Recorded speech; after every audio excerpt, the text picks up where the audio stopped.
Before we go on to talk about subnetting, we need to discuss reserved IP addresses because not all IP addresses are equal and not all of them can be used freely. Some of them are reserved for specific use. For example, all zeros are used as a default route. All ones in binary format and in decimal format, it looks like this. They are used as a default broadcast. So in our previous lesson, we determined broadcast a bit differently, but you can always use this form for sending broadcast packets all once in a binary format and of course in decimal format. That's what this looks like. And then we have the loopback address range. Most of you are probably already familiar with the address 127.0.0.1, but actually an entire A-class range is reserved for this use.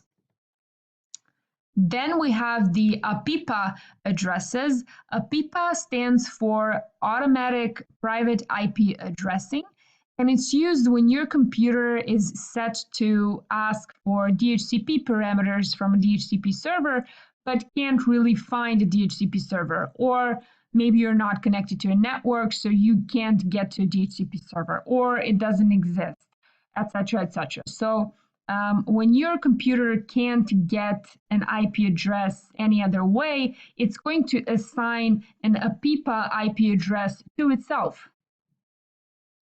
Other than that, we also have 3 private network ranges. These are defined in the RFC 1918. RFC stands for Request for Comments, and these are the documents where you'll find pretty much all of known network and other computer-related standards. So the 3 ranges are 10.0.0.0/8. Of course, we've learned in the previous lessons what this means. So pretty much all of the addresses that start with 10 or which have 10 in their first octet are part of one of these 3 private network ranges defined in this RFC. The next one is 172.16.0.0/12.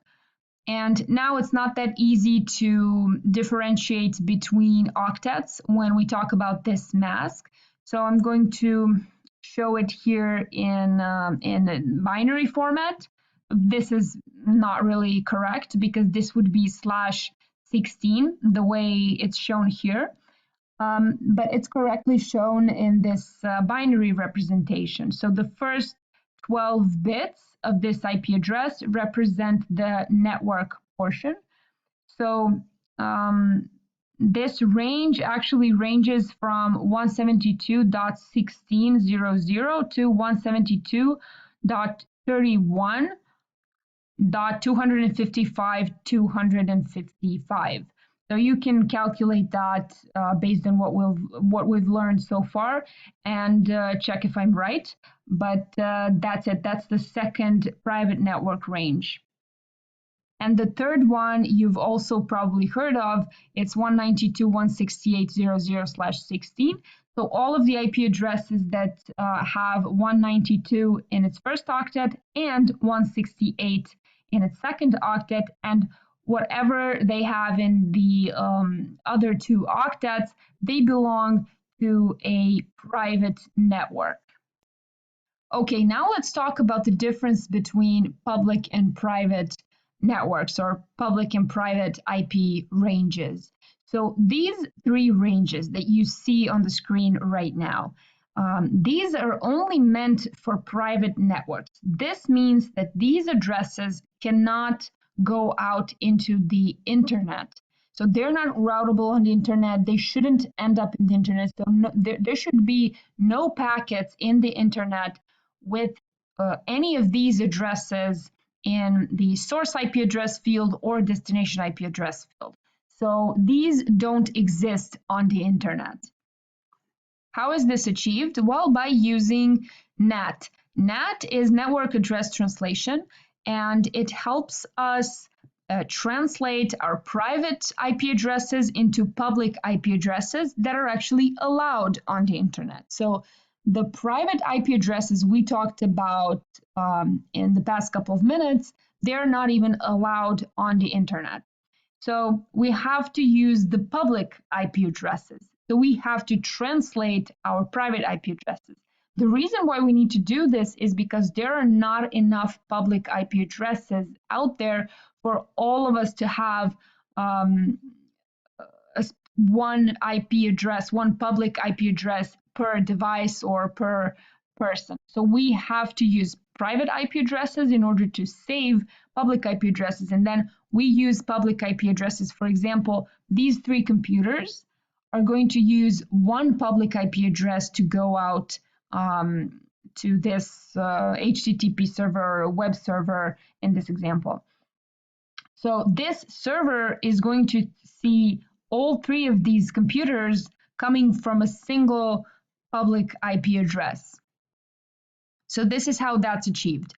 We have a private interface on the router. This is the LAN interface, and its IP address is 192.168.1.1.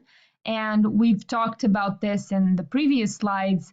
The network part or the network portion of the IP address has to be the same in the entire network.